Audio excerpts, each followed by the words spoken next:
இன்றைய தினசரி மன்னா. கர்த்தருக்கு ஸ்தோத்திரம். புதிய நாள், புதிய நம்பிக்கையில் உங்கள் யாவரையும் வாழ்த்தி வரவேற்கிறேன். இந்த கர்த்தருடைய உயிர்த்தெழுந்ததான இந்த நாளிலே கர்த்தருடைய நாமத்தினாலே உங்களை நான் ஆசீர்வதிக்கிறேன், வாழ்த்துகிறேன். இந்த நாளிலே வேத புஸ்தகத்திலிருந்து ஒரு வசனத்தை நான் வாசிக்க விரும்புகிறேன். வெளிப்படுத்தல் 1:18.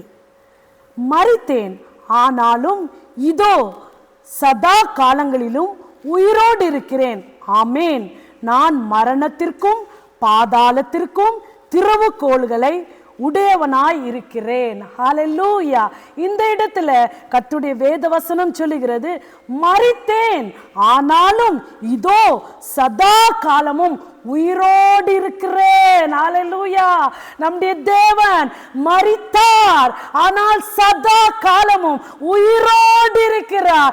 இன்று அவர் ஜீவனோடு இருக்கிறார்.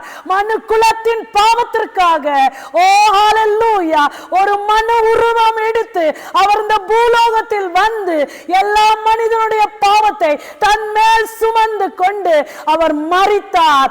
ஆனாலும் 3ஆம் நாள் அவர் உயிரோடு எழுந்தார். ஹல்லேலூயா. அவர் இன்றும் உயிரோடு கூட இருக்கிறார். ஆமென். அவர் மரணத்திற்கும் பாதாளத்திற்குள்ள திறவுகோலை உடையவராய் இருக்கிறார். ஹல்லேலூயா. நம்முடைய தேவன் ஹல்லேலூயா இனி மரிப்பதில்லை. ஹல்லேலூயா. ரோமர் 6:9 சொல்லுகிறது, மரித்த இயேசு இனி மரிப்பதில்லை. மரணம் அவர் மேல் ஆளுகை செய்வதில்லை. அவர் ஒரே நேரம் எல்லா மனுக்குலத்துக்காக மரித்தார், உயிர்த்தார். இனி அவர் மரிப்பதில்லை. இன்றும் அவர் ஜீவனோடு கூட நம் மத்தியிலே நம்மோடு கூட வாசம் பண்ணி கொண்டிருக்கிறார். ஹல்லேலூயா. ஹல்லேலூயா.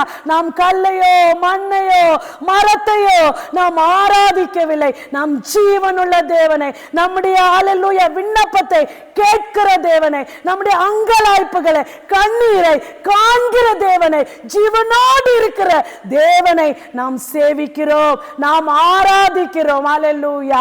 கிறிஸ்துவை ஹல்லேலூயா மரித்தோரிலிருந்து உயிரோடு எழுப்பின அந்த பரிசுத்த ஆவியானவரை நாம் ஒவ்வொருவரும் பெற்று கொண்டிருக்கிறோம். ஹல்லேலூயா. ஹல்லேலூயா.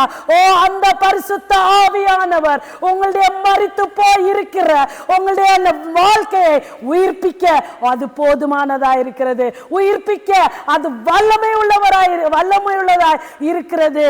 நீங்கள் நினைக்கலாம், என்னுடைய வாழ்க்கை மரித்த நிலைமை போல காணப்படுகிறது, என்னுடைய சூழ்நிலை பார்க்கும் பொழுது நான் நம்பியிருக்கிற காரியம் வாய்க்கவே வாய்க்காது என்று சொல்லி எண்ணிக்கொண்டு கலங்கி கொண்டு வியாகுலப்பட்டு கொண்டு இருக்கலாம். ஆனால் மரித்த இயேசு ஹல்லேலூயா அவர் இனி மரிப்பதில்லை. அவர் உயிரோடு கூட இருக்கிறார். கிறிஸ்துவை மரித்தோரிலிருந்து உயிரோடு எழுப்பின அந்த பரிசுத்த ஆவியானவர் மரித்த நிலைமையில் இருக்கிற உங்களுடைய வாழ்க்கையை அவர் உயிர்ப்பிக்க வல்லவராய் இருக்கிறார். ஹல்லேலூயா. ஹல்லேலூயா. உங்களுடைய வாழ்க்கையை உயிர் உள்ள தேவன், ஜீவனுள்ள தேவனுடைய கரத்துல ஒப்பு கொடுங்கள். ஹல்லேலூயா. அவர் உங்களை ஒருபோதும் கைவிட மாட்டார். ஹல்லேலூயா. ஹல்லேலூயா. ஸ்திரீகள் ஹல்லேலூயா இயேசுவை அடக்கம் பண்ணினதான இடத்திலே போய் தேடினார்கள். ஹல்லேலூயா. ஆனால் ஹல்லேலூயா அங்கே அவர்கள் காணவில்லை. ஹல்லேலூயா. அவர் சொன்னபடி உயிர்த்தெழுந்தார். தீர்க்க தரிசனம் உரைக்கப்பட்டதின்படி அவர் உயிர்த்தெழுந்தார். மரணம் அவரை தடுத்து நிற்க வைக்கவில்லை. ஹல்லேலூயா. 1 கொரிந்தியர் 15:55 சொன்னது போல, மரணமே உன் கூர் எங்கே, பாதாளமே உன் ஜெயம் எங்கே? மரணம் அவரை தடுத்து வைக்க முடியவில்லை. கல்லறை அவரை கட்டி காக்க வைக்க முடியவில்லை. சொன்னபடியே தேவன் உயிர் தெழுந்தார். ஹல்லேலூயா.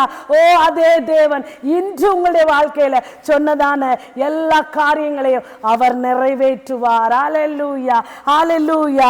எபிரேயர் 7:25 சொல்லுகிறது, மேலும் தமது மூலமாய் தேவனிடத்தில் சேருவதற்காக வேண்டுதல் செய்யும்படி அவர் எப்பொழுதும் உயிரோடு கொண்டிருக்கிறார். ஹalleluya, ஹalleluya. தேவ பிள்ளைகள் அவருடைய சன்னிதானத்தில் சேருவதற்காக அவர் விண்ணப்பம் பண்ணி கொண்டிருக்கிறாராம்.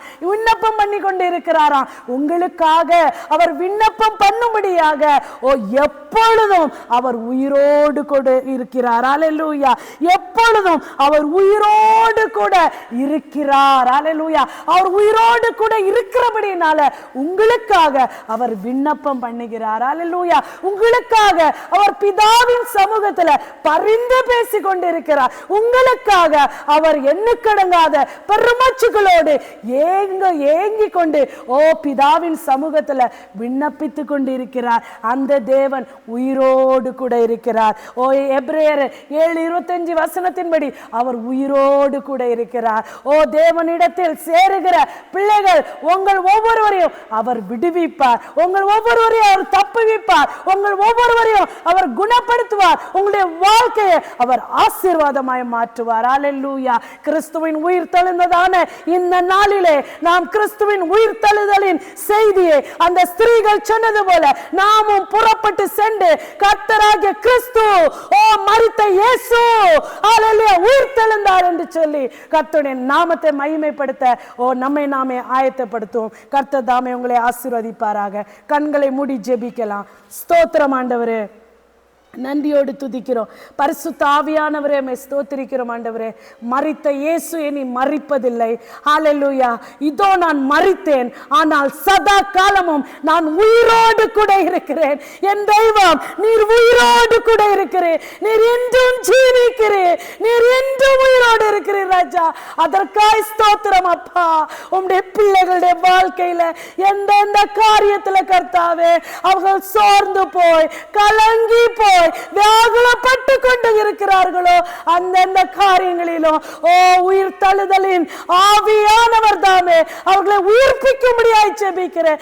அவர்களை ஆசீர்வதிக்கும்படியாய் ஜெபிக்கிறேன். அவர்களுடைய கண்ணீரை துடைக்கும்படியாய் ஜெபிக்கிறேன் ராஜா. அப்பா ஸ்தோத்திரம் ஆண்டவரே, நீர் உயிர் தழுந்ததான இந்த செய்தியை இந்த முழு உலகத்திற்கும் நாங்கள் சொல்லத்தக்கதாய் ஒவ்வொருவரையும் நீர் பலப்படுத்தி ஆசீர்வதிக்கும்படியாய் ஜெபிக்கிறேன். எல்லா கன மகிமை துதி உமக்கே செலுத்துகிறேன். இயேசுவின் நாமத்தில் பிதாவே, ஆமென், ஆமென்.